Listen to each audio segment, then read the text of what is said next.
I hate to be the bearer of bad news. But Gulf Coast, you got another hurricane coming soon.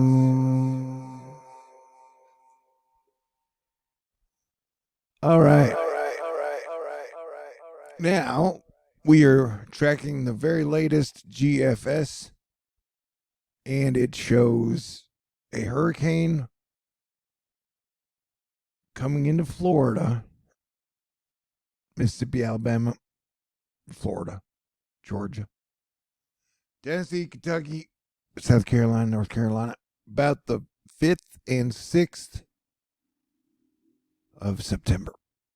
Now, this is no real surprise because the GFS has been continually showing a hurricane hitting the United States of America around October 6th since the 22nd of September. Just run after run after run. Like here's the 12Z 27.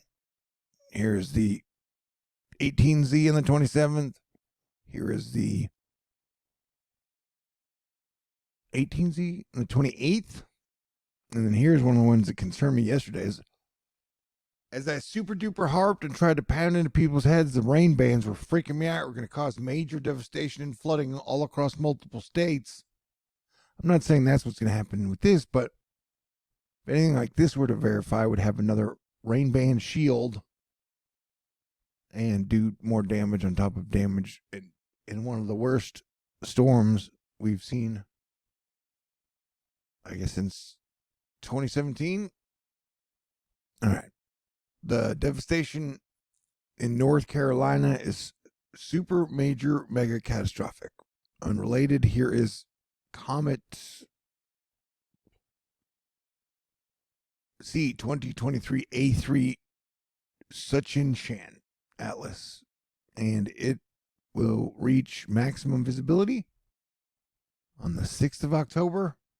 Hey, right around the time that we will be watching our next hurricane.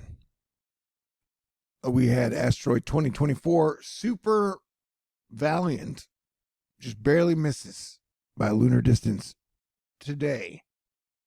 So go ahead and celebrate for that fact that civilization still stands and World War III hasn't broken out yet. And we haven't died by a giant asteroid. I mean, the flooding and the devastation in multiple states, some places may never recover from it. Well, hopefully, the left and the right will put aside their differences and work together to help rebuild. I mean, a guy can always dream, right? But yeah, I'm pretty sure we're going to get hit by another hurricane in about a week. So, all right, if this isn't the greatest Thor news video ever, I apologize. I covered Helene for 16 days out. And just, what a summer. Overall, I'm exhausted. I'll do what I can to get back up to speed. Hang in there, stay cool, and pray for the people of North Carolina, Georgia, Virginia, Kentucky, Florida, and just everywhere across the world. The overall global situation is very unstable right now. Pray for world peace. That would be great. God bless everyone. Talk to y'all soon.